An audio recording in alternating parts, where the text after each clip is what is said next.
Lors de la veillée funèbre de sa fille de 10 ans, que tout le monde croyait noyée, le père voit sa fille cligner des yeux et lorsqu'il comprend ce qui s'est passé, il appelle immédiatement la police. Il faisait encore nuit.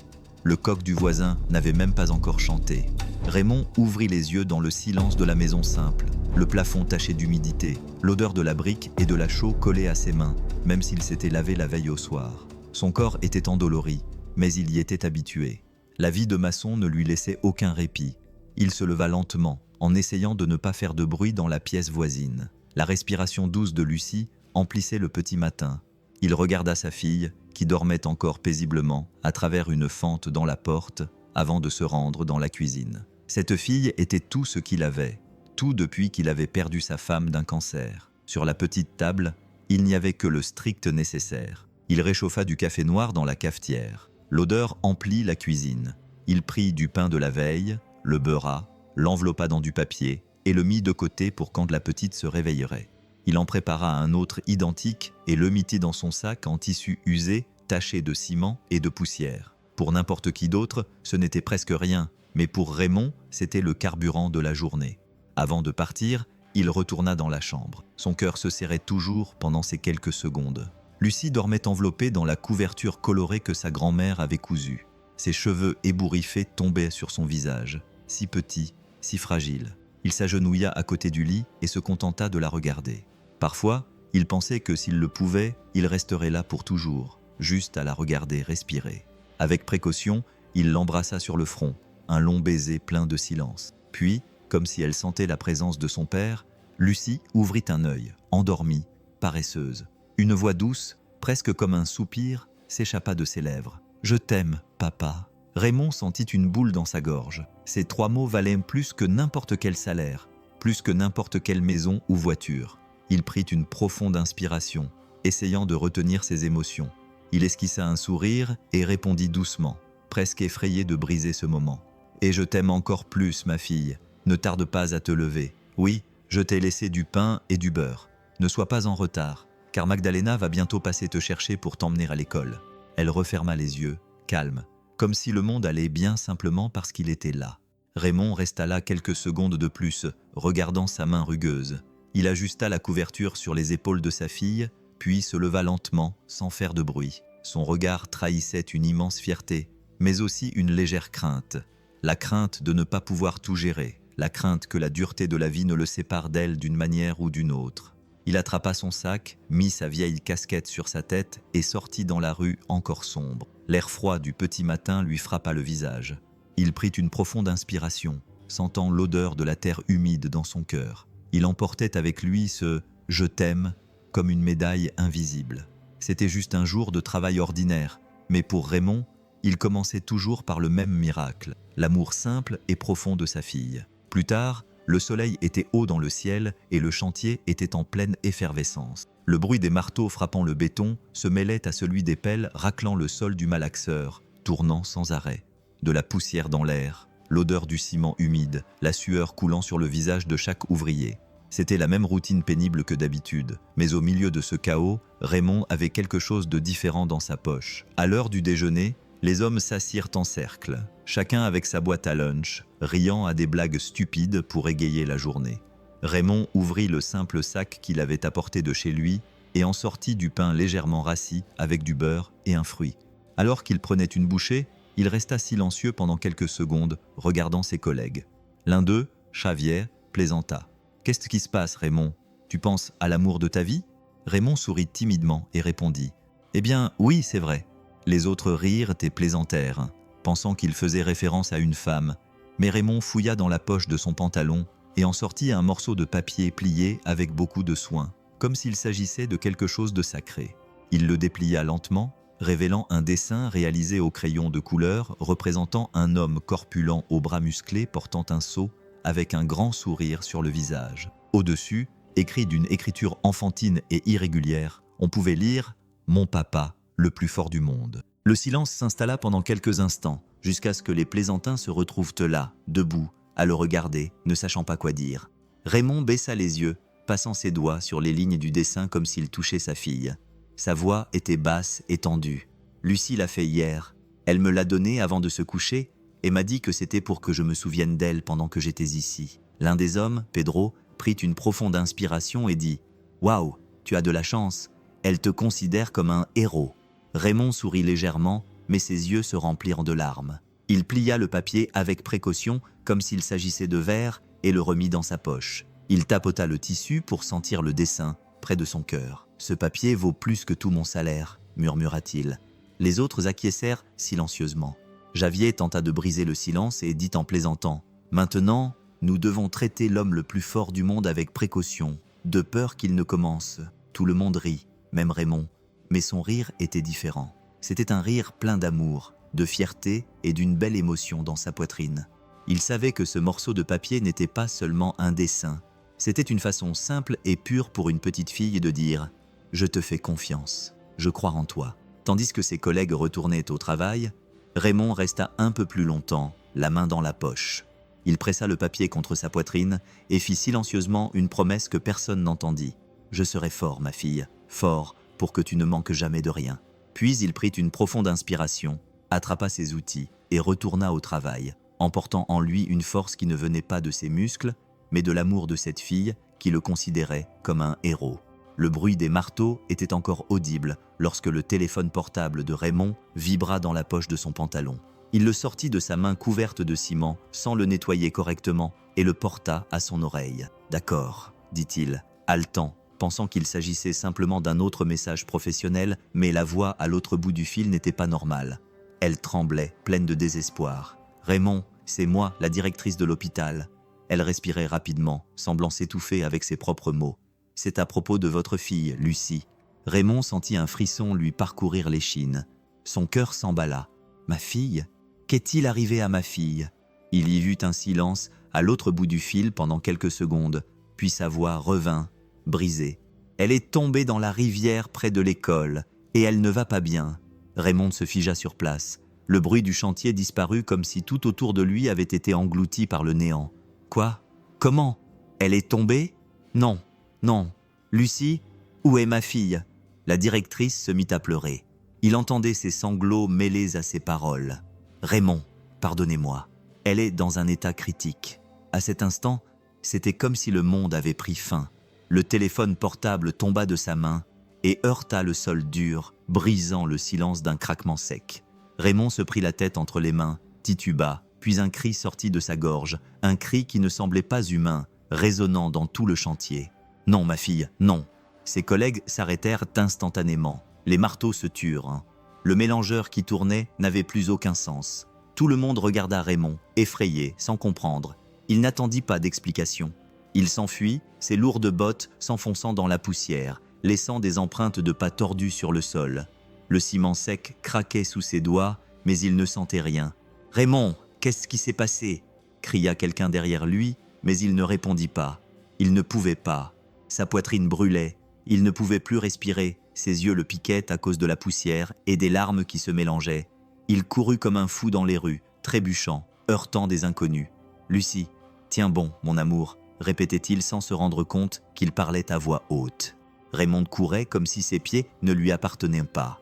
Chaque pas était un coup porté au sol, un bruit sourd et sec provenant de ses lourdes bottes qui soulevaient la poussière dans la rue. La sueur lui brûlait les yeux, mais il s'en moquait. La ville défilait devant lui comme un flou. Une voiture faillit le renverser au coin de la rue. Le conducteur cria « Hé mec, t'es fou ou quoi ?» Raymond ne se retourna même pas. Un autre klaxon retentit derrière lui, mais c'était comme s'il était sourd. Il n'y avait qu'un seul son dans son cœur qui battait à toute vitesse, de manière irrégulière, comme s'il allait exploser à tout moment. En chemin, des gens essayèrent de lui parler. « Raymond, qu'est-ce qui s'est passé ?»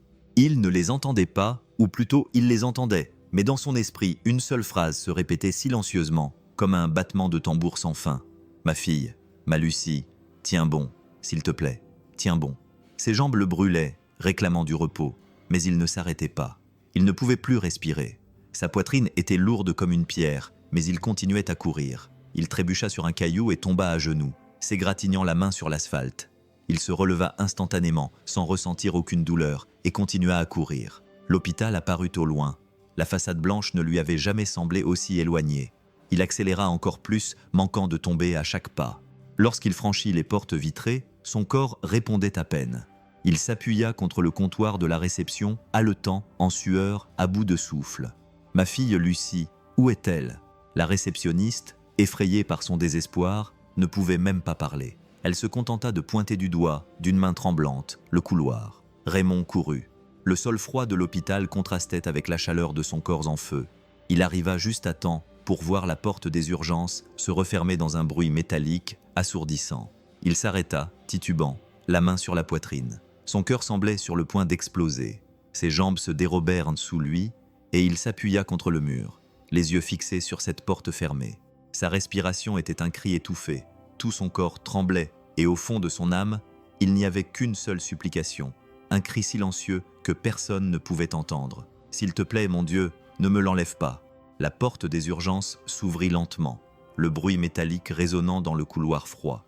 L'infirmière sortit, le visage pâle, presque sans couleur, comme si son âme avait été emportée. Ses mains tremblaient encore. Elle se tint devant Raymond et prit une profonde inspiration, mais elle ne put parler tout de suite. Il lui saisit le bras désespérément. « Ma fille, comment va-t-elle ? Ma petite fille, dites-moi quelque chose, s'il vous plaît. » Consuelo le regarda, et dans ce regard se trouvait la réponse. Aucun mot n'était nécessaire. C'étaient des yeux lourds, vaincus, remplis de larmes qu'elle ne voulait pas laisser couler. Son silence était comme un couteau dans la poitrine de Raymond. Malgré tout, elle essaya de parler d'une voix faible, presque éteinte. « Nous avons fait tout ce que nous pouvions. » C'était comme si le sol avait disparu. Raymond lâcha son bras et ses jambes ne purent plus le soutenir. Il tomba à genoux, dur comme de la pierre, s'écrasant sur le sol froid.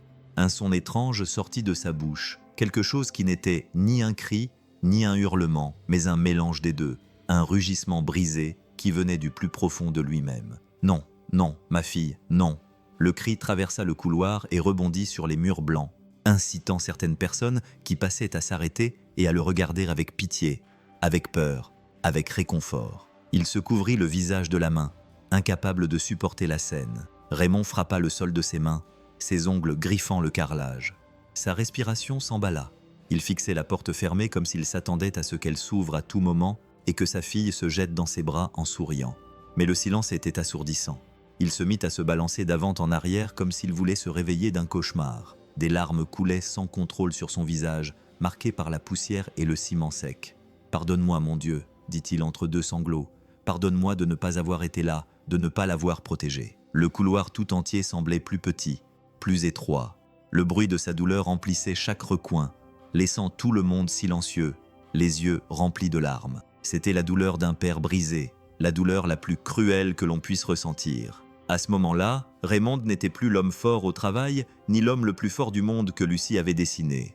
Il n'était plus qu'un père à genoux, écrasé par l'absence de la fille qui était toute sa vie. Quelques heures plus tard, après tant de pleurs et tant de douleurs, la petite église était pleine. L'odeur forte des fleurs blanches, mêlée à celle des bougies allumées, rendait l'air lourd. Les bancs en bois craquaient quand quelqu'un bougeait. Les pleurs silencieux des gens ressemblaient à une vague. Mais Raymond ne pleurait plus au milieu de l'autel. Le cercueil blanc semblait trop petit, trop fragile. À l'intérieur, Lucie était allongée dans une robe bleu clair, les cheveux peignés sur le côté, la peau pâle comme de la porcelaine. Elle semblait dormir, mais son silence faisait plus mal que n'importe quel cri.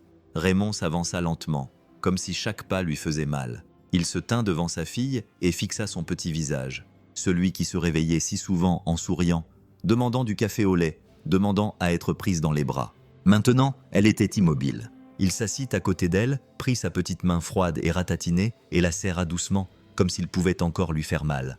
Sa voix était faible et tremblante, presque incapable de prononcer les mots. « Pardonne-moi », dit-il en fermant les yeux, essayant de ne pas pleurer. « Pardonne-moi de ne pas avoir été là, de ne pas t'avoir protégée, ma petite fille. » Puis il se tut, bougeant seulement les lèvres comme s'il était avec elle sans émettre le moindre son. Parfois, il passait sa main sur son bras, ajustant sa robe comme s'il pouvait encore la mettre plus à l'aise. Les gens autour de lui pleuraient, certains priaient, d'autres lui disaient des mots réconfortants, mais pour Raymond, il n'y avait rien. Le monde se résumait à lui et à cette petite main froide qui ne répondait pas. Un voisin s'approcha de lui et lui toucha l'épaule. « Raymond, reste fort, mon ami. » Il ne réagit pas et ne se retourna même pas pour regarder. Il fixait simplement devant lui, comme si son âme l'avait quitté et qu'il ne restait plus qu'un vide. Assis à l'arrière, le prêtre parlait de vie éternelle et de consolation, mais les mots n'entraient pas dans les oreilles de Raymond. Seul le silence de sa fille comptait. Il se pencha, posa son front sur la main de sa fille et resta ainsi pendant de longues minutes, immobile, respirant bruyamment à l'intérieur et hurlant à l'extérieur. Il n'était qu'une pierre dans cette église. Tout le monde pleurait, et c'est ainsi que se déroula cette veillée funèbre qui semblait ne jamais devoir prendre fin. Raymond vivait dans le monde le plus court et le plus cruel qui soit, celui d'un père face à sa fille qui ne lui répondrait plus jamais « Je t'aime ». Le prêtre prit la parole d'une voix douce, ses mots tombant comme de l'eau, et les pleurs des gens s'atténuèrent, devenant plus lointains. Certains se levaient déjà, attrapaient leurs vestes et faisaient leurs adieux à voix basse. L'église semblait respirer lentement à mesure qu'elle se vidait. L'odeur des bougies brûlées et des lits lui remplissait la poitrine et lui faisait mal. Raymond resta. Il n'était pas pressé. Il toucha le bois blanc du bout des doigts, passa la main sur le tissu de la robe bleu clair et lissa une mèche de ses cheveux, craignant de lui faire mal, même s'il savait, même s'il voulait garder ce visage d'une manière qu'il n'oublierait jamais, comme quelqu'un qui garde une photo dans son cœur. « Ma fille », dit-il doucement, presque sans voix, « je t'aime, mon amour, je t'aime. » Puis il la regarda à nouveau, sans cligner des yeux, comme si toute sa vie en dépendait. Son visage était immobile, sa peau froide, et soudain, il y eut un léger tremblement de sa paupière, si léger qu'il aurait pu n'être rien, un soupir de son regard, comme quelqu'un qui rêve. Raymond était paralysé. L'air ne passait plus. Son cœur s'était arrêté à mi-chemin. Il restait immobile, la main en l'air, la bouche ouverte sans un son, seuls ses yeux criaient. « Non, non », murmura-t-il, incrédule. On voyait tout cela depuis les bancs à côté de lui. Une femme dit à une autre « Le pauvre, il est dévasté ». Raymond approcha son visage, touchant presque son front du sien. Le monde entier se réduisit à un seul point. C'était juste la paupière, rien que ça. Il attendit, comptant lentement dans sa tête, la voix tremblante. 1, 2, 3. La paupière bougea à nouveau. Un petit clignement, bref, mais net. Elle est vivante. La voix sortit comme un coup de tonnerre. Il bondit, les mains tremblantes. « Ma fille est vivante !» Plusieurs personnes sursautèrent. Une femme laissa tomber son chapelet, qui se brisa sur le sol, les perles roulant sous les bancs. Le prêtre s'interrompit au milieu d'une phrase et se retourna rapidement, pâle. Un homme bondit, les bras en l'air. « Quoi ? Qu'avez-vous dit ? Elle est vivante ? Ma fille est vivante ?» Raymond répéta, déjà en pleurs, déjà en riant, ne sachant pas ce qu'il faisait. « Lucie, mon amour, écoute-moi, papa est là. Ouvre les yeux pour moi. » Il se pencha et toucha doucement la joue de la fillette du bout des doigts, si lentement, si craintivement, comme si l'air pouvait la briser. Ses yeux cherchaient le moindre signe, la moindre ombre de mouvement. « Raymond, s'il te plaît, » murmura quelqu'un, « calme-toi. Je l'ai vu. » Il se tourna vers le prêtre, suppliant. « Mon père, je l'ai vu. » Elle cligna 2 fois des yeux. « Je ne suis pas fou, je le jure devant Dieu, je l'ai vu. » Derrière lui, un homme dit nerveusement. « C'est un reflet, ça doit être un reflet. » « Ne dis pas ça, » l'interrompit une fille, la main sur la bouche. « Je l'ai vu aussi, je crois que je l'ai vu. » Les voix s'élevèrent, se bousculant les unes les autres. Les gens se levèrent. Ils essayèrent de se rapprocher. D'autres s'éloignaient, effrayés. Un enfant se mit à pleurer. Une femme fit rapidement plusieurs fois le signe de croix. Le sacristain courut, trébucha sur le tapis et faillit tomber. Les bougies vacillaient dans le vent qui soufflait par les portes ouvertes, et l'une d'elles fit couler de la cire sur la nappe, la brûlant légèrement.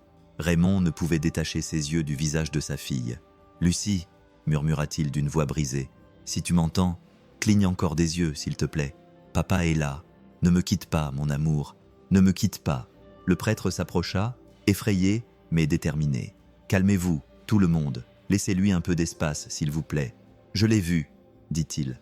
Raymond agrippa le bord du cercueil. « Je l'ai vue, mon père. Elle a cligné des yeux. Elle veut revenir.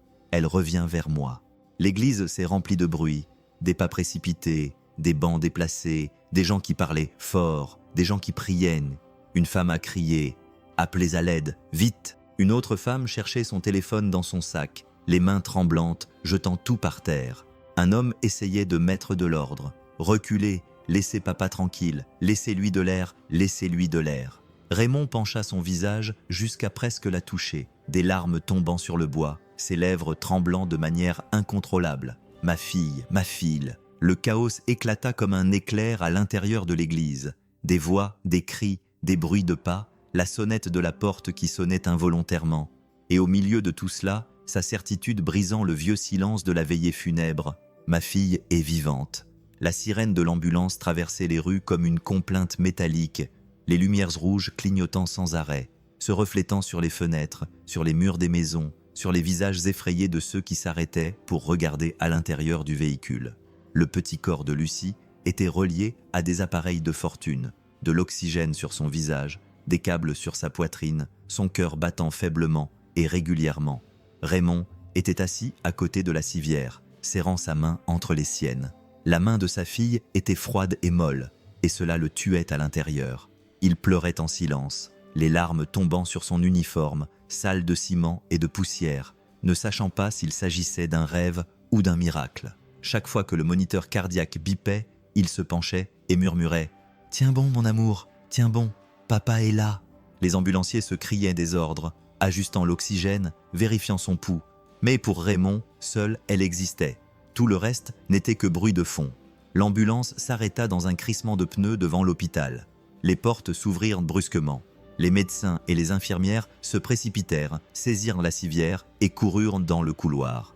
Raymond trébucha derrière eux, essayant de les suivre, à bout de souffle, l'âme suspendue dans la salle des urgences. Tout se passa très vite. On enfila des gants à la hâte, on alluma les moniteurs, les voix s'agitèrent. Raymond se tenait à la porte, à bout de souffle, regardant le corps de sa fille, entouré de personnes qui tentaient de la ramener à la vie. Des minutes, qui semblaient des heures, s'écoulèrent, jusqu'à ce que finalement, le docteur Mariana s'approche, retire son masque, encore en sueur, le regard sérieux mais pas froid. Elle se pencha pour parler à Raymond à sa hauteur, ce qui lui fit encore plus mal au cœur. « Elle est en vie, mais dans le coma », dit-elle lentement. Ses signes vitaux sont faibles mais stables. Raymond déglutit péniblement, les jambes tremblantes. Il regarda par-dessus son épaule la civière où sa fille respirait à l'aide de machines, sa poitrine se soulevant et s'abaissant lentement. Il demanda d'une voix brisée, plus proche d'un soupir que de mots. « Et la rivière l'a vraiment noyée ?» Mariana secoua la tête, perplexe. « Non, c'est ce qui est étrange. Il n'y a aucun signe de noyade. Or, ses poumons sont clairs. Si elle s'était noyée, il y aurait encore de l'eau ici. » Les yeux de Raymond s'écarquillèrent, sa bouche aussi, mais il ne dit rien. « Alors qu'est-ce que c'était, docteur ? Ils m'ont appelé pour me dire qu'elle était tombée dans la rivière. » Elle prit une profonde inspiration, comme si elle ne voulait pas le dire. « Je ne sais pas. » Le silence envahit le couloir. Raymond se couvrit le visage de ses mains, pleurant doucement, essayant de comprendre comment sa fille pouvait se trouver là, entre la vie et la mort, sans que personne ne puisse l'expliquer. Il s'approcha de la civière, posa son front sur le bras fragile de la fillette et laissa couler ses larmes. « Lucie, reviens-moi, s'il te plaît, reviens. » Derrière lui, Mariana le regardait avec un poids étrange dans la poitrine. Aucune science ne pouvait fournir de réponse, aucun manuel ne pouvait l'expliquer. À ce moment-là, il n'y avait qu'un père brisé et une fille suspendue entre le silence et le miracle. La nuit tombait sur la ville, mais à l'intérieur de l'hôpital, le temps semblait s'être arrêté. Les lumières froides de la chambre éclairaient la peau pâle de Lucie qui respirait lentement, reliée aux machines. Le son du moniteur cardiaque était la seule chose qui donnait à Raymond la certitude qu'elle était toujours là, luttant en silence. Il était assis sur une chaise dure à côté du lit, le corps penché en avant, les coudes posés sur les genoux. Ses mains burinées ne lâchaient pas la petite main de sa fille, la serrant doucement, comme s'il pouvait lui transmettre sa force par son toucher. « Tu es forte, mon amour », murmura-t-il d'une voix fatiguée et brisée, tout comme celle de ta mère. Elle était comme toi. Les mots restèrent suspendus dans l'air, prisonniers d'un lourd silence. Il ferma les yeux, se souvenant de la femme qu'il avait perdue il y a des années, du même courage, de la même douceur face à la vie. Aujourd'hui, sa fille reproduisait cette force, même si elle était endormie, même si elle était là, entre la vie et le néant. Raymond leva les yeux vers la fenêtre de l'autre côté de la vitre. La vie continuait comme si de rien n'était. Les voitures passaient, leurs phares traversant la rue, des couples marchaient main dans la main, quelqu'un riait bruyamment au coin de la rue. Tout était normal, mais à l'intérieur de cette chambre blanche, son monde était au point mort. Il soupira profondément, les yeux remplis de larmes. Il passa son pouce sur le dos de la main de Lucie, comme il le faisait quand elle était bébé et qu'elle ne pouvait pas dormir. « Tu as toujours été ma lumière, » murmura-t-il. « Ne t'éteins pas, s'il te plaît. Ne me laisse pas dans le noir. » Seul le bip constant du moniteur répondit à son appel. Raymond s'installa dans le fauteuil, mais son corps refusait de se détendre. Le sommeil ne venait pas. Chaque fois qu'il fermait les yeux, la peur grandissait. Et si Lorsqu'il les rouvrait, elle n'était plus là. Il se pencha en avant, posa son front sur le bord du lit et resta là, pleurant silencieusement, comme quelqu'un qui prie sans connaître les mots. Dehors, la vie continuait, mais pour lui, le temps ne tournait qu'autour de cette respiration lente. Au fond de lui, le doute brûlait comme un feu. Reviendrait-elle? Ou le destin lui avait-il déjà enlevé la seule chose qui donnait un sens à sa vie? Raymond serra plus fort la main de sa fille, et une larme tomba, mouillant sa peau. « Tiens bon, Lucie, tiens bon, s'il te plaît, » dit-il, la voix presque brisée, et il resta là, pris au piège entre la vie normale qui continuait dehors et le monde qui s'était arrêté, qui n'existait qu'à l'intérieur de cette pièce. Un père et sa fille, dans le silence le plus douloureux qui soit. La porte s'ouvrit lentement. C'était le docteur Mariana. Elle n'est pas venue avec la précipitation d'un médecin. Elle est venue d'un pas prudent, presque respectueux, comme quelqu'un qui comprend qu'il ne s'agit pas seulement de science, mais d'amour vivant entre ses mains, un petit objet usé, un petit carnet avec une couverture pliée, plein de traces d'usure. Raymond a dit à voix basse pour ne pas briser le peu de paix qui restait parmi les affaires de Lucie. « J'ai trouvé ça. » Il leva ses yeux rouges et fatigués et tendit lentement la main. Il prit le carnet comme s'il recevait quelque chose de sacré. Il l'ouvrit. Les pages étaient couvertes de gribouillis colorés, de dessins de fleurs, de maisons, de cœurs, et entre eux, quelques phrases courtes et mal écrites, de l'écriture tremblante d'une fillette de 10 ans. Il lut en silence, remuant les lèvres. « J'ai vu quelque chose de laid. » Il fronça les sourcils et tourna la page. Il embrassait une autre femme. Raymond sentit un poids étrange dans sa poitrine. Il avait plus de mal à respirer. Il continua à lire, les yeux écarquillés. Il m'a vu le regarder. Sa main trembla. Le cahier faillit tomber. J'ai peur. Le monde semblait s'être arrêté. Raymond ferma les yeux et prit une profonde inspiration, mais il ne put retenir un frisson qui lui parcourut le dos, hérissant tout son corps. Les larmes qui avaient été retenues jusqu'alors commencèrent à couler lentement. Il porta sa main à son front, appuyant fort comme s'il voulait extraire la douleur de son esprit. Il regarda Mariana, perdue. Elle vit que sa voix était rauque et lourde. « Mon Dieu, ma fille, qu'as-tu vu ?» Le cahier resta ouvert sur ses genoux, les mots tranchants comme des couteaux. C'étaient des phrases courtes, mais pleines de cris cachés. Et à ce moment-là, Raymond comprit qu'il y avait quelque chose de beaucoup plus grand, de beaucoup plus sombre, caché derrière le silence de Lucie. Il baissa la tête, pleurant sur le cahier, tout en tenant sa main de l'autre main, comme s'il pouvait demander pardon de ne pas l'avoir vue avant, de ne pas l'avoir protégée, de ne pas avoir écouté la peur qu'elle avait écrite en secret dans sa chambre. Le moniteur continuait à marquer la vie fragile de Lucie. Mais maintenant, en plus de la douleur, Raymond ressentait aussi le poids d'une vérité inconnue qui commençait à ouvrir des blessures en lui. Des blessures qui ne guériraient pas facilement. Raymond quitta l'hôpital. Il faisait déjà nuit. Son corps était fatigué, mais son cœur battait vite, plein de questions. Il marchait dans les rues de Springfield d'un pas lourd, comme si chaque pas portait un sac de ciment invisible. Quand il arriva dans sa rue, il remarqua quelque chose d'étrange dans l'air. L'endroit où il y avait toujours des enfants qui jouaient, de la musique qui venait des maisons, des voisins qui discutaient sur les trottoirs, était maintenant trop calme. Il prit une profonde inspiration et regarda autour de lui. Il vit des rideaux bouger rapidement, comme si quelqu'un avait espionné et se cachait. 2 portes se fermèrent lentement avant qu'il ne s'approche. Le bruit du vent semblait plus fort que d'habitude. Raymond essaya d'approcher un voisin qui balayait le trottoir. « Bonsoir », dit-il à voix basse, épuisé. « Avez-vous entendu quelque chose? Savez-vous quelque chose au sujet de ma fille ?» L'homme arrêta son balai en plein mouvement, regarda Raymond, puis baissa les yeux vers le sol. « Je ne sais rien, Raymond, rien, » dit-il d'une voix basse, épuisé par la fatigue. Et il entra dans sa maison, fermant rapidement la porte sans attendre de réponse. Raymond resta là, perplexe. Il se rendit dans une autre maison, frappa dans ses mains et appela. « Doña Teresa, c'est Raymond. Pouvez-vous me parler ?»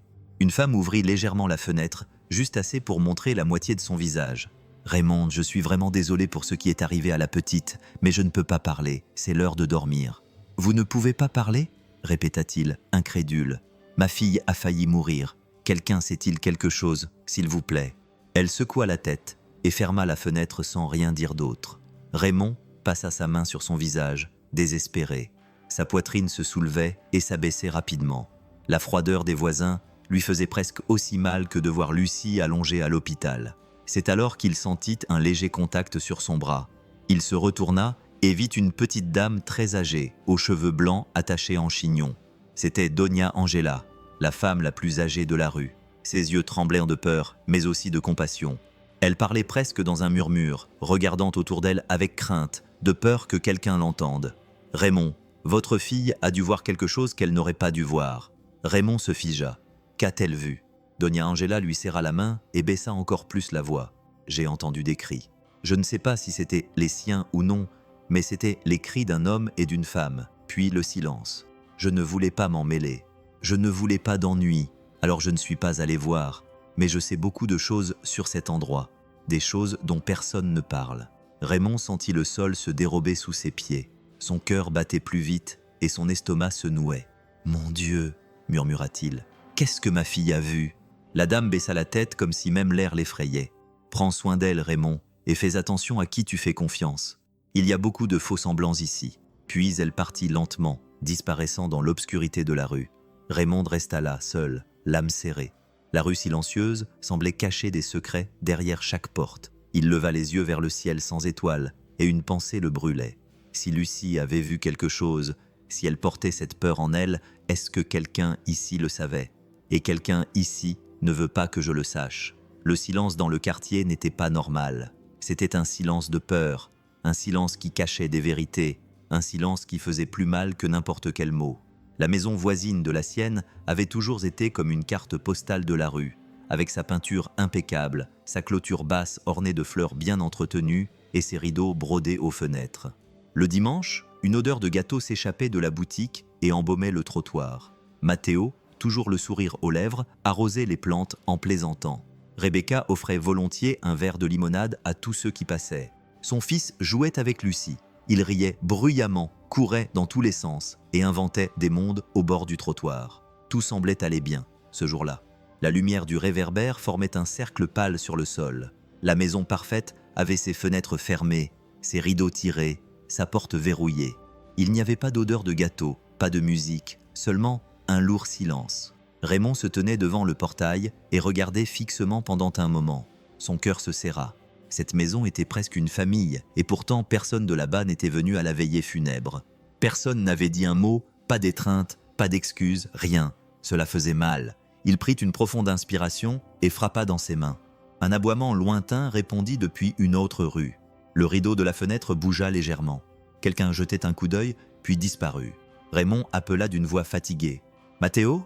Rebecca ?» Silence. Il frappa lentement à la porte avec ses jointures. « C'est moi, Raymond. » Raymond entendit des pas à l'intérieur, des pas précipités, le frottement d'une chaise. Le rideau trembla à nouveau. Cette fois, le visage de l'enfant apparut pendant une seconde, les yeux grands ouverts, puis il se cacha comme si quelque chose l'avait effrayé. « Mon fils !» appela Raymond plus doucement. « Tout va bien. » Le clic d'une clé, le bruit de la serrure qui tourne. Pendant un instant, il crut qu'ils allaient ouvrir, mais la porte resta fermée. La voix de Rebecca vint de l'intérieur, étouffée. « Raymond, je suis tellement désolé pour tout. »« Merci, » répondit-il, la gorge serrée. « Je pensais juste que tu allais partir. Lucie t'aimait beaucoup. » Silence à nouveau. Un soupir de l'intérieur, puis la même voix, plus sèche, comme si elle voulait mettre fin à la conversation. « Ce n'est pas le bon moment, » dit la voix de Rebecca, plus sèche. « Je suis désolé. »« Je comprends, » répondit-il, mais sa poitrine brûlait. « J'ai juste besoin de savoir si tu as vu ou entendu quelque chose, n'importe quoi, un léger bruit d'objet qui bouge, un verre qui touche un autre verre, des pas qui vont et viennent. » Rebecca mit un moment à répondre. « Non, rien.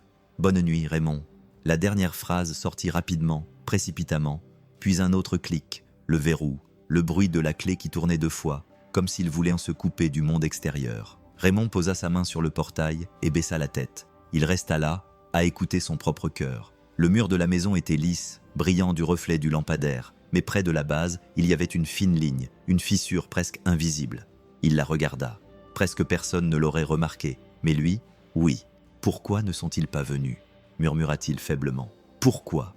Dans la cour, quelque chose tomba lentement, comme une assiette posée à la hâte, puis le silence. L'enfant revint un instant à la fenêtre, vit Raymond et se cacha à nouveau, tirant précipitamment le rideau. Une ombre passa à l'intérieur, sombre et informe. Raymond recula d'un pas. La maison semblait parfaite, comme toujours, mais il y avait quelque chose d'étrange dans l'air. Une forte odeur de désinfectant s'échappait par la fissure de la porte. Peut-être que ce n'était rien, peut-être que c'était tout. Il ne savait pas. Il savait seulement que ce vide ne correspondait pas à ce qu'ils étaient, pour Lucie. Cela ne correspondait pas au « bonjour voisin » quotidien. Cela ne correspondait pas à la personnalité toujours ouverte de Rebecca, ni au rire de Matteo. Le rire toujours bruyant de Matteo.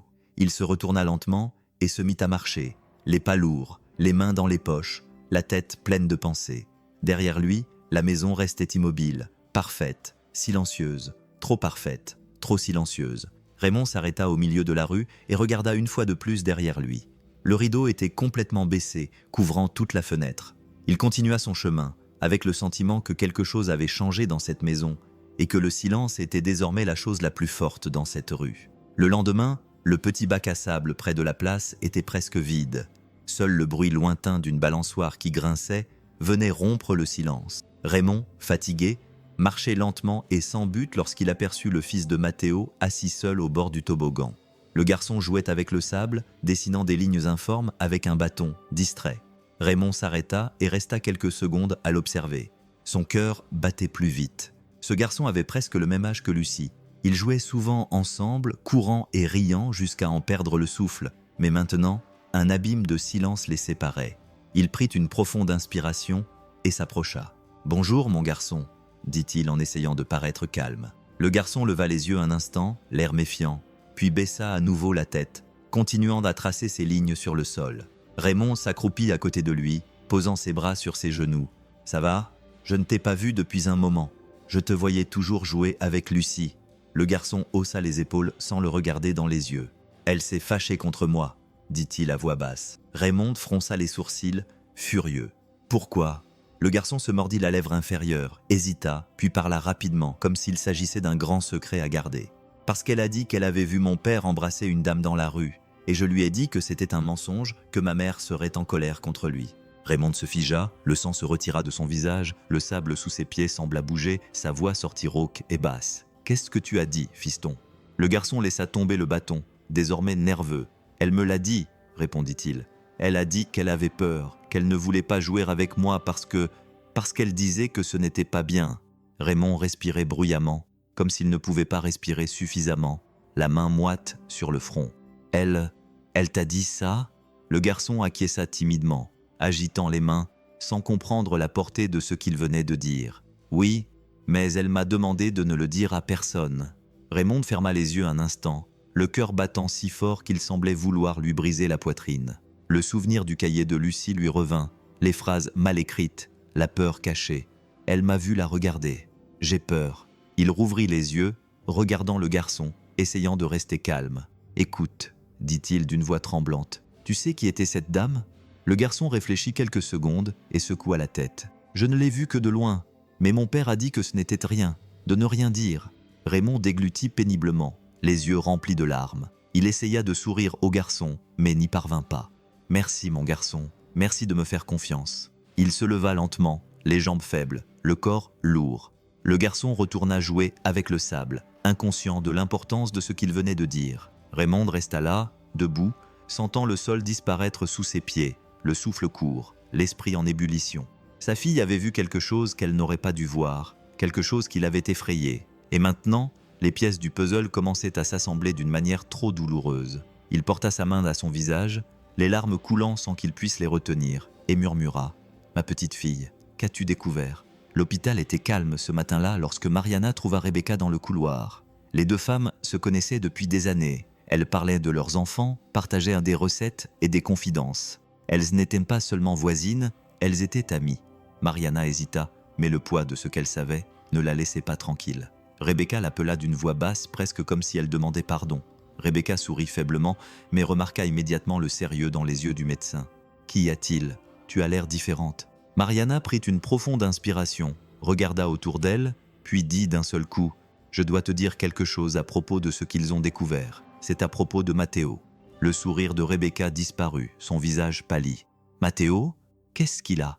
Mariana serra nerveusement les poings. « Rebecca, Lucie. » Avant que tout cela n'arrive, elle en a parlé. Elle a écrit qu'elle avait vu Matteo embrasser une autre femme. Pendant un instant, le monde sembla s'arrêter. Le visage de Rebecca devint blanc, ses yeux s'écarquillèrent, sa respiration s'accéléra. « Non, non, ce n'est pas possible », murmura-t-elle en couvrant sa bouche de sa main. « Il m'a trompée. Qui est cette femme ?» Mariana essaya de lui toucher l'épaule, mais elle se recula, confuse et sous le choc. « Et ce n'est pas tout », continua-t-elle prudemment. « Lucie a écrit qu'elle avait peur qu'il l'ait vu le regarder et qu'il l'ait menacé. Le désespoir s'empara de Rebecca. Mariana, non, Matteo ne ferait jamais de mal à une fille. Mariana, les yeux remplis de larmes, répondit fermement. Je ne voulais pas y croire non plus, Rebecca. Mais les signes sont là. Je te le dis parce que tu es mon amie.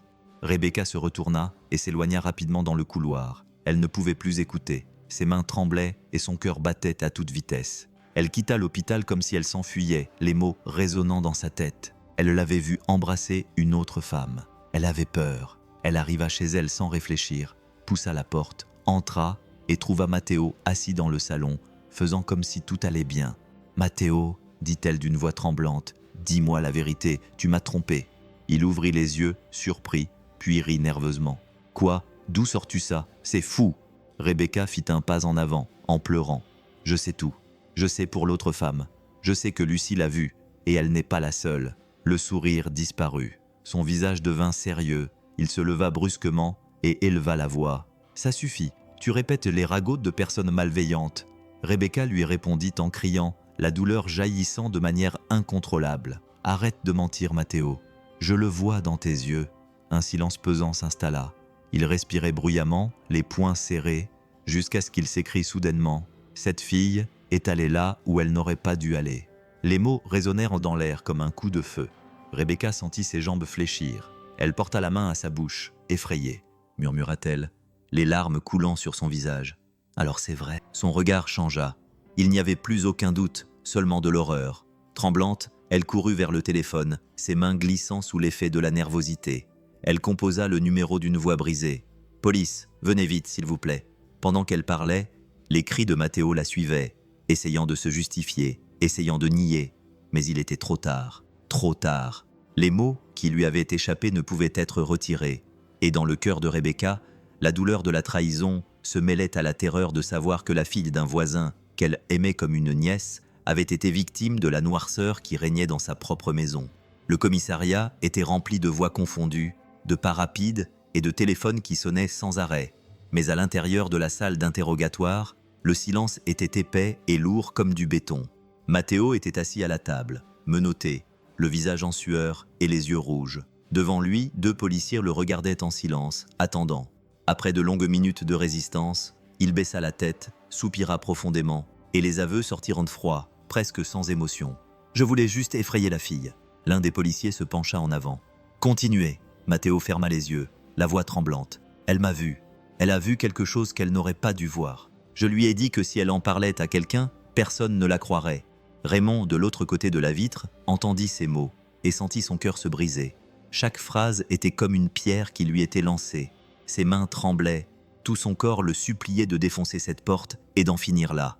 Matteo continua d'une voix plus basse. « Je voulais juste lui parler, mais elle a couru vers la rivière. Elle a essayé de s'échapper, et je l'ai poussée. Des larmes coulèrent, mais pas de regret. Elles étaient dues à la peur. Quand j'ai vu qu'elle ne bougeait plus, j'ai pensé qu'elle était morte. Alors, je me suis enfui. » Le silence dans la pièce devint encore plus cruel. Le policier frappa du poing sur la table. « Vous avez poussé une fille sans défense, et vous l'avez laissée là comme si elle n'était rien. » Matteo baissa la tête en murmurant « C'est moi qui ai demandé de l'aide. Je ne voulais pas que ça aille aussi loin. » Derrière la vitre, Raymond frappa le mur du poing, un cri coincé dans la gorge, les yeux remplis de larmes et de rage. Peu après, Matteo fut emmené menotté dans le couloir du commissariat. Le bruit des chaînes résonnait comme une condamnation.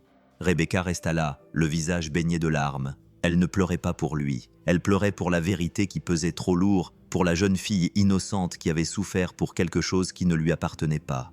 Lorsque la police fit sortir Matteo, elle ne dit rien. Elle le regarda simplement une dernière fois, avec un mélange de douleur et de rejet. Le lendemain, avant le lever du soleil, Rebecca a mis quelques valises dans la voiture. Son jeune fils était assis à l'arrière, serrant un ours en peluche dans ses bras, sans vraiment comprendre ce qui se passait. Elle a regardé la maison une dernière fois, les yeux remplis de larmes. « Plus jamais », a-t-elle murmuré en démarrant le moteur. Les voisins ont regardé la voiture s'éloigner en silence. Personne n'a fait signe de la main. Personne ne dit rien. Rebecca quitta la ville les larmes aux yeux, son fils dans les bras, laissant toute sa vie derrière elle. Alors que les rues s'éloignaient, une seule pensée occupait son esprit. Elle ne pleurait pas pour lui, mais pour la petite Lucie et pour la vérité qui avait tout détruit. La chambre d'hôpital était silencieuse, seulement interrompue par les bips du moniteur cardiaque. Raymond était assise à côté d'elle, clignant à peine des yeux, tenant la petite main de Lucie, comme si c'était la seule chose qui la maintenait en vie. Soudain, son corps bougea. Ses yeux s'ouvrirent lentement, lourds et confus pendant une seconde. Raymond crut qu'il s'agissait d'un rêve, mais elle poussa alors un cri de terreur qui déchira l'air. « Ne me pousse pas, non !» Le cri transperça la porte vitrée et résonna dans les couloirs.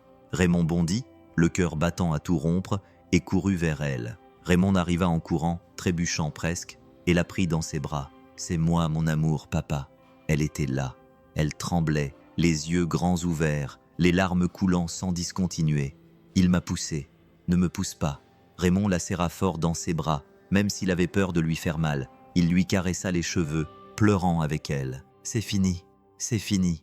Papa ne lâchera plus jamais ta main. » Elle s'agrippa fermement à sa chemise, comme pour ne pas tomber. Ses pleurs s'apaisèrent jusqu'à n'être plus qu'un murmure. Sa respiration était encore rapide, mais ses yeux commencèrent à reconnaître le visage de son père. « Mon papa » murmura-t-elle d'une voix tremblante. « J'avais peur. » Raymond posa son front contre le sien, leurs larmes se mêlant. « Mais tu t'es battue, ma fille. Tu es revenue. » Après quelques minutes, lorsque son cœur se fut un peu calmé, les questions inévitables vinrent.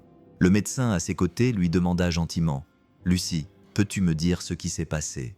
Elle ferma les yeux et prit une profonde inspiration. Ses mains tremblaient.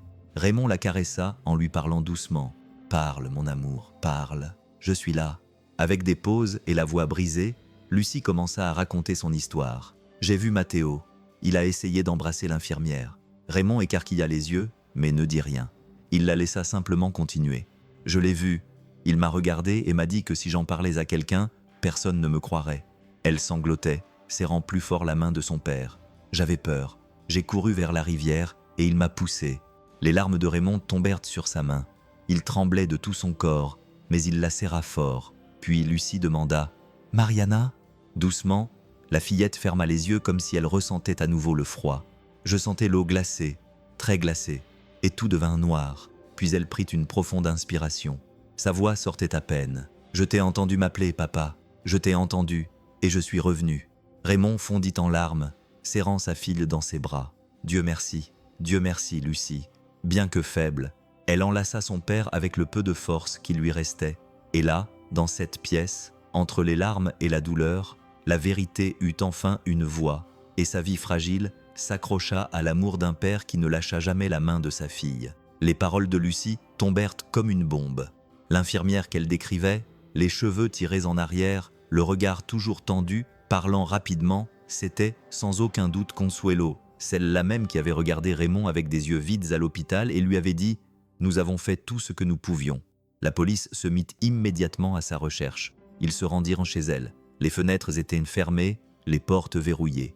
Un voisin a commenté à voix basse. « Elle est partie tôt le matin avec une petite valise.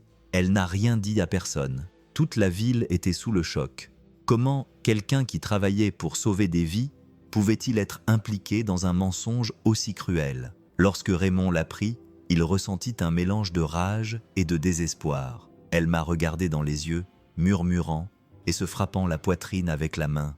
Elle m'a regardé et m'a laissé croire que ma fille était morte, mais Consuelo a disparu sans laisser de traces, sans même un coup de téléphone. Personne ne savait où elle était partie. Son nom est devenu une ombre. Un fantôme hantant les couloirs de l'hôpital et les conversations discrètes du quartier. Pendant ce temps, l'histoire de Lucie a dépassé les frontières du quartier. Elle est d'abord apparue dans un journal local. Une fille se réveille pendant sa propre veillée funèbre.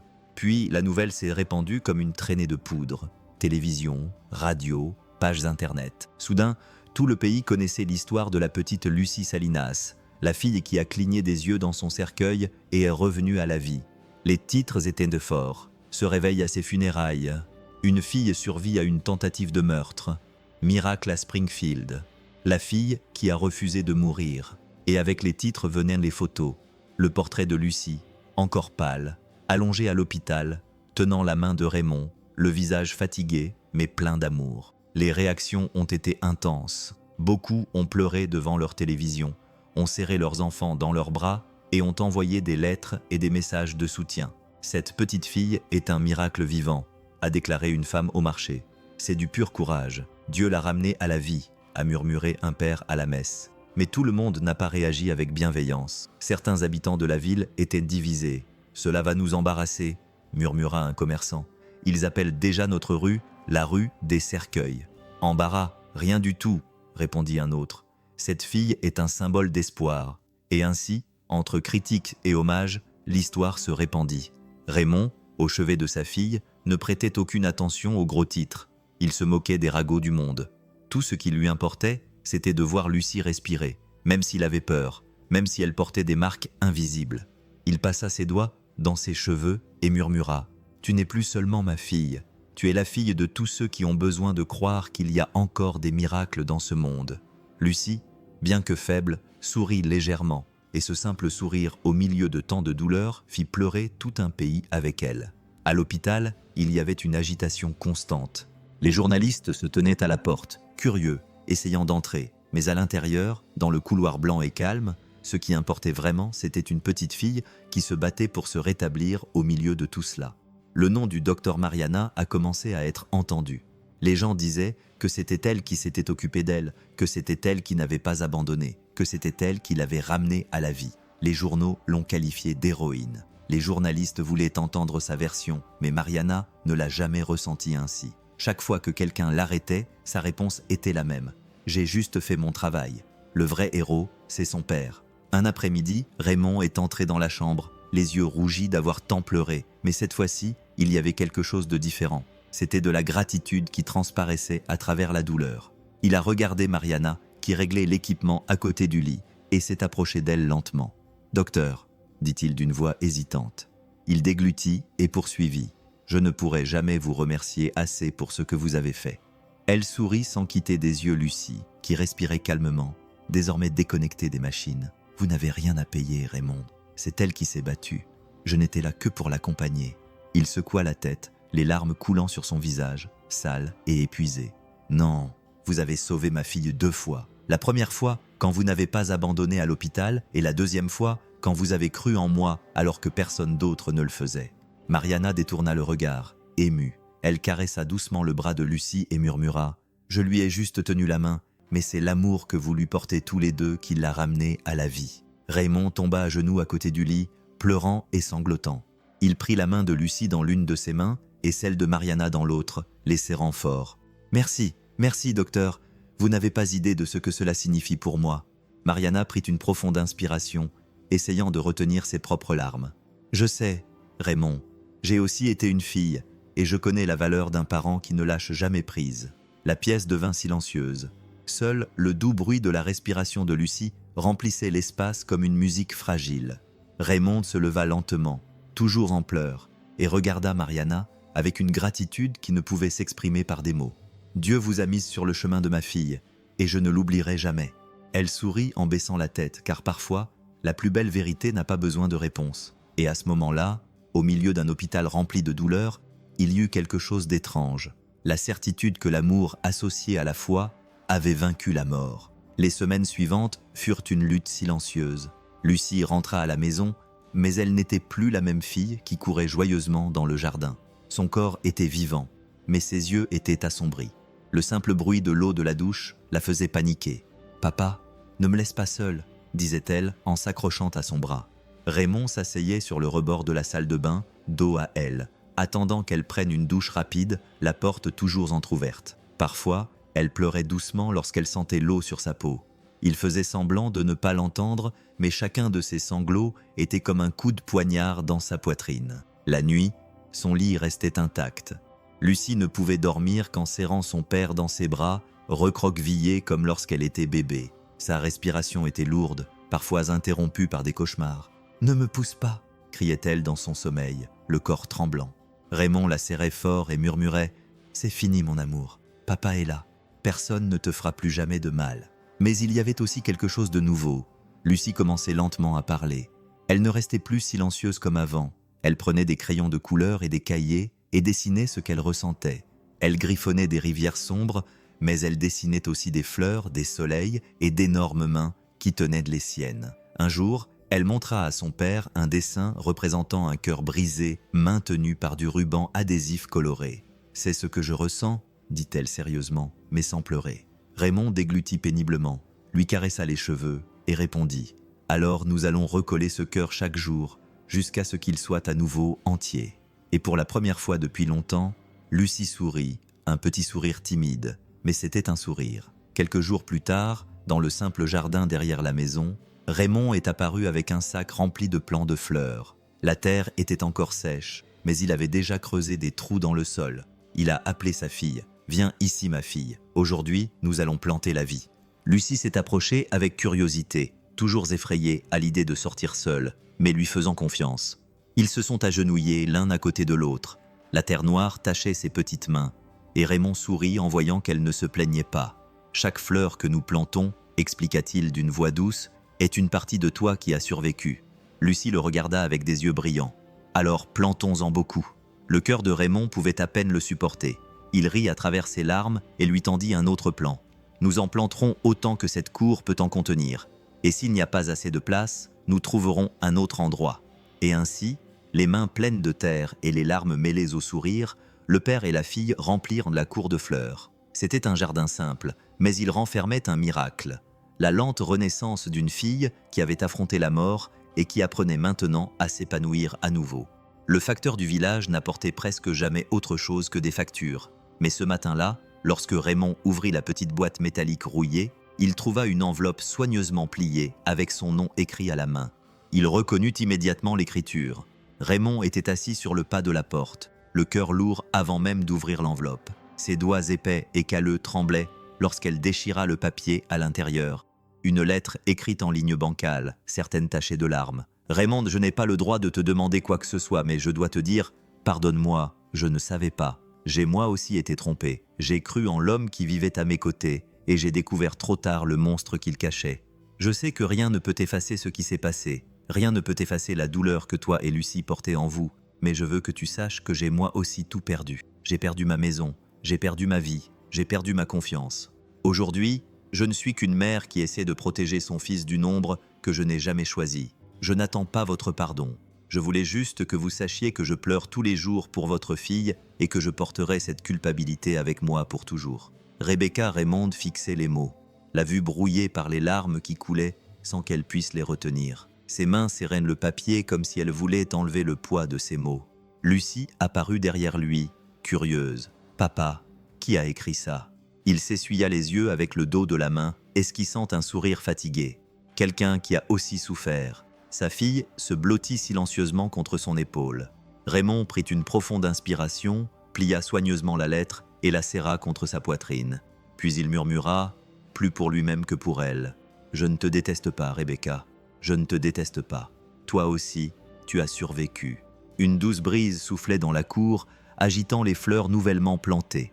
Raymond ferma les yeux, laissant les larmes couler en paix. Pour la première fois, ce n'étaient pas seulement des larmes de douleur. C'étaient aussi des larmes de pardon silencieux qui n'effaçaient pas le passé, mais bouclaient un cycle. Et à ce moment-là, il sut comment survivre. Il ne s'agissait pas seulement de lutter contre la mort, mais aussi d'apprendre à ne pas laisser la haine gagner. Le premier jour de retour à l'école semblait être un défi plus grand que n'importe quel hôpital. Lucie se réveilla tôt et enfila son uniforme avec l'aide de son père, mais ses yeux étaient tristes et ternes pendant qu'il tressait ses cheveux. Il remarqua qu'elle respirait rapidement, cachant sa peur. « Tu n'es pas obligé d'y aller si tu ne veux pas, mon amour, » dit Raymond d'une voix calme. Elle secoua lentement la tête. « Non, j'ai juste peur de ce qu'ils vont dire. » Raymond s'agenouilla devant elle, lui prit les mains et lui dit fermement. « Peu importe ce qu'ils diront, tu es en vie et c'est la plus belle chose au monde. Mais n'oublie pas, tu dois tout me raconter. Oui, si quelque chose d'étrange se produit, tu me le dis. » Lucie prit une profonde inspiration, serra son père dans ses bras et ils se rendirent ensemble à l'école. À chaque pas, son cœur battait plus fort. Lorsqu'ils arrivèrent à la porte, le bruit des enfants qui jouaient fit serrer la main de son père plus fort. Elle baissa la tête comme si elle voulait disparaître, mais lorsqu'elle entra dans la classe, quelque chose d'inattendu se produisit. Soudain, tout le monde se leva et des applaudissements remplirent la pièce. Les enfants souriaient et applaudissaient, certains criant « Lucie, Lucie !» Les enseignants pleuraient également, certains essuyant leurs yeux en secret.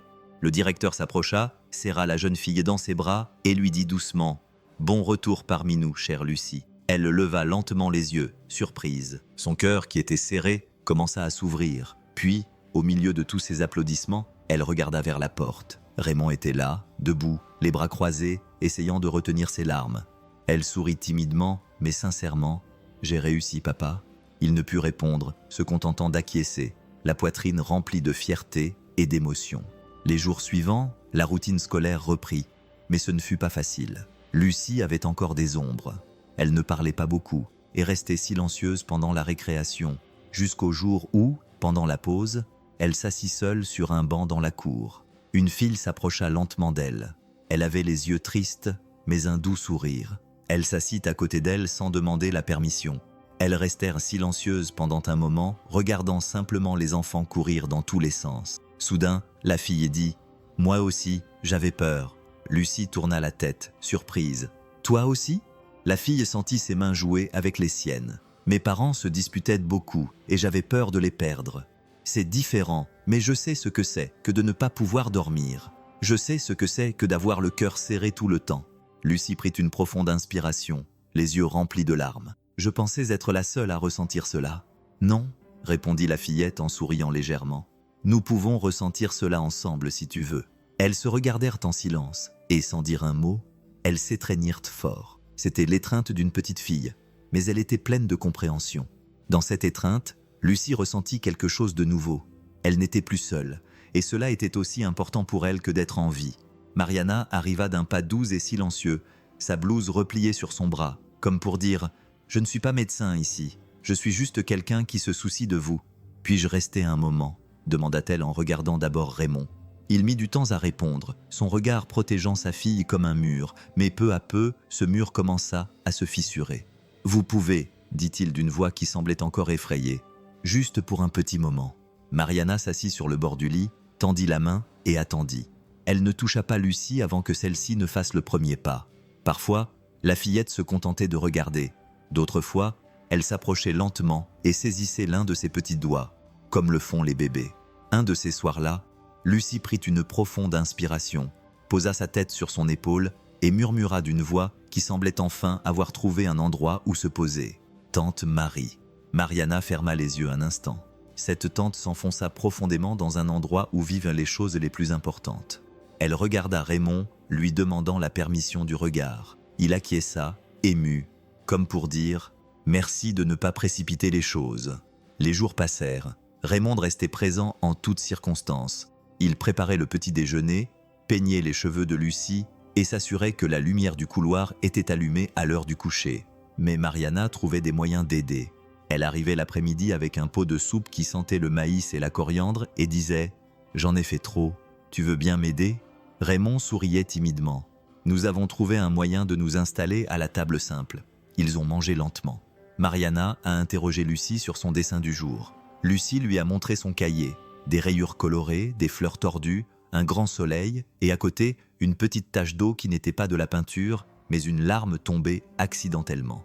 Mariana n'a pas mentionné l'homme, se contentant de louer le jaune du soleil, comme pour dire « Regarde, il y a de la lumière ». Le dimanche, Mariana arriva avec un paquet de nouvelles couleurs, toutes bien taillées.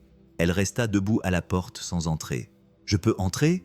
demanda-t-elle en brandissant le paquet. Raymond s'est dirigé vers elle. Ils sont restés silencieux pendant une seconde, ne sachant pas où mettre leurs mains. Puis il a ouvert la porte. « Entrez », a-t-il dit.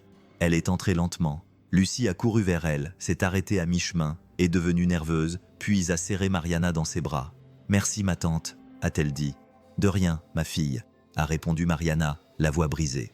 Il y avait aussi des limites. Un soir, Mariana voulait rester plus tard, mais Raymond lui dit gentiment « Laisse-moi m'en occuper aujourd'hui. J'apprends à écouter sa peur. » Mariana respecta sa décision, posa sa main sur son épaule et acquiesça. « Tu t'en sors très bien, Raymond. » Il baissa la tête, ému. Il n'avait pas l'habitude d'entendre cela. Un jour de pluie, la maison sentait les vêtements mouillés. Lucie posa des feuilles de papier sur le sol du salon. « Assieds-toi ici, papa. Assieds-toi ici, tante. » Ils obéirent tous les deux en riant, tout en évitant les flaques de peinture qui s'étaient échappées du gobelet d'eau. Lucie choisit calmement ses couleurs et dessina 3 personnes se tenant la main. Une grande avec une casquette, une autre avec les cheveux tirés en arrière et de petites boucles d'oreilles, et au milieu, une fille avec un nœud.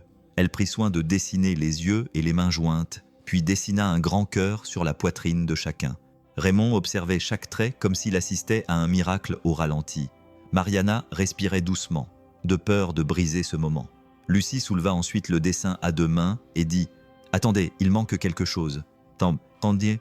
Elle prit le crayon noir, tira légèrement la langue, se concentra comme une petite fille et écrivit lentement d'une écriture tremblante mais assurée. « Papa m'a sauvé avec son amour. » Le silence devint beau et intense. La pluie frappait le toit comme des applaudissements. Raymond porta la main à sa bouche, les yeux remplis de larmes.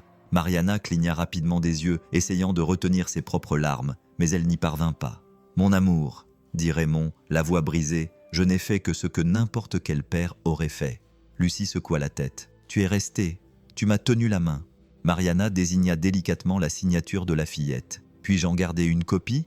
demanda-t-elle doucement, pour me rappeler, dans les moments difficiles, que l'amour fait de petits miracles. Lucie sourit. Elle rit. « Tu peux la prendre en photo, ma tante. » Elle prit délicatement le dessin, se dirigea vers le réfrigérateur et le colla dessus à l'aide d'un aimant en forme de soleil un peu tordu. Elle resta debout à regarder de loin, comme une artiste gardant son œuvre afin que tout le monde puisse la voir, dit Raymond. Il s'approcha derrière elle et enlaça sa fille par les épaules, le menton posé sur ses cheveux. Mariana se tenait à côté d'eux, la main posée doucement sur le dos de Lucie, ne prenant pas plus de place que nécessaire dans cette cuisine simple, aux murs tachés et au sol usé. Tous les trois formaient le même dessin que celui qui était sur le papier. Les mains jointes, les cœurs ouverts, un amour tranquille. « Merci, tante Marie », dit Lucie dans un murmure qui ressemblait à une prière. « Merci », répondit Mariana, et ils restèrent ainsi longtemps, sans se presser, sans discours, sentant simplement qu'avec attention, respect et amour, une nouvelle famille commençait à naître, d'abord sur le papier, puis dans leur cœur. Le ciel était gris et lourd, et le vent soufflait fort, faisant courir les feuilles sèches le long du chemin de terre. Raymond marchait lentement, tenant fermement la main de Lucie. La rivière n'était pas loin, mais pour elle, cela semblait une éternité. À chaque pas, son cœur battait plus fort et ses pieds hésitaient. « Papa » dit-elle à voix basse, serrant ses doigts plus fort. « Est-ce que ça doit vraiment être aujourd'hui ?» Raymond regarda sa fille. Il y avait de la peur dans ses yeux, mais aussi un courage tranquille. Il prit une profonde inspiration, s'accroupit à sa hauteur et lui parla doucement. « Tu n'es pas obligée de le faire, ma chérie, mais si tu veux, tu peux le regarder et lui montrer que tu as gagné. » Lucie réfléchit quelques secondes, se mordant la lèvre, les yeux remplis de larmes qui ne coulaient pas. Finalement, elle acquiesça timidement. « Allons-y alors. » Ils arrivèrent à la rive. La rivière coulait lentement, mais le bruit de l'eau qui frappait les rochers semblait très fort. Dans sa tête, Lucie s'arrêta, paralysée, son petit corps tremblant, les yeux fixés sur le courant. Raymond s'agenouilla à côté d'elle, tenant toujours fermement sa main. « Ne le considère pas comme un ennemi, » dit-il doucement. « Considère-le comme un souvenir. Tu as survécu. » Lucie prit une profonde inspiration, ses épaules se soulevant et s'abaissant rapidement. Elle resta silencieuse pendant un long moment, puis leva lentement le visage, les yeux fixés sur l'eau qui coulait, et pour la première fois, elle ne détourna pas le regard. Une larme coula, mais elle fut accompagnée d'un sourire fragile. « Je n'ai plus peur. » Raymond ferma les yeux un instant, la poitrine remplie d'émotion, la gorge nouée. Il serra sa fille dans ses bras, presque jusqu'à l'écraser, et murmura d'une voix ferme mais brisée. « Et je ne laisserai plus jamais personne te faire de mal. » Lucie posa son visage sur sa poitrine, écoutant les battements puissants de son cœur, et répondit d'une voix douce. « Je sais, papa. » Le vent soufflait plus fort, faisant scintiller la rivière dans la douce lumière du soleil qui commençait à émerger de derrière les nuages. Raymond regarda l'eau qui avait autrefois emporté l'espoir et qui devenait maintenant un symbole de résistance. Ils restèrent là, enlacés devant la rivière, non pas comme une victime et une douleur, mais comme un père et une fille qui avaient survécu ensemble. Et à ce moment-là, entre le bruit de l'eau et la chaleur de l'étreinte, Raymond sut quelque chose avec certitude. La peur avait disparu. Seul l'amour demeurait. Sur la place principale de la ville, où il n'y avait autrefois qu'un vieux mur gris, se trouvait désormais une peinture géante, aux couleurs vives recouvrant chaque recoin du centre, le visage souriant de Lucie, les yeux pleins de vie, et dans ses petites mains, une fleur jaune entourée de soleil, d'arbres et de mains tendues. C'était comme si toute la ville avait mis un petit morceau de son cœur là-bas, en grosses lettres, la phrase qui faisait pleurer tous ceux qui s'arrêtaient pour la regarder. « J'ai survécu. et je continue à fleurir. Et ça n'a été assez. Raymond y emmena Lucie un dimanche après-midi. La fillette se tenait debout en silence, regardant la fresque, les yeux brillants, comme si elle n'arrivait pas à croire que c'était elle. « Papa », dit-elle doucement en lui serrant la main, « c'est moi ». Raymond sourit, les larmes coulant sur son visage sans qu'il s'en rende compte. « Oui, mon amour, c'est toi, et maintenant tout le monde sait à quel point tu es forte. » Lucie s'est approchée et a passé sa main sur le mur peint, comme si elle voulait sentir sa propre peau dans ce dessin. Puis elle a regardé son père et a déclaré fermement « Alors je continuerai à m'épanouir pour toujours ». Raymond l'a serrée dans ses bras, et tous deux sont restés là, devant cette image qui ne représentait pas seulement Lucie, mais toute une ville qui avait pleuré, souffert, et qui avait maintenant réappris à croire. Et maintenant, je vous demande, à vous qui avez suivi cette histoire jusqu'à la fin, si c'était votre fille, auriez-vous vu ce signe? Auriez-vous couru comme Raymond a couru? Écrivez ici dans les commentaires ce que vous feriez à la place d'un père, d'une mère ou même de quelqu'un qui a choisi de rester silencieux. N'oubliez pas de vous abonner à la chaîne et d'activer la cloche pour recevoir toutes les prochaines vidéos. Des histoires qui vous émouvront, qui vous feront pleurer, mais qui guériront aussi votre cœur. Et avant de partir, regardez ceci. Il y a une vidéo à l'écran en ce moment même, une histoire qui a déjà fait pleurer des milliers de personnes et les a amenés à réfléchir à leur propre vie. Cliquez et regardez-la. Je vous assure qu'elle vous touchera droit au cœur.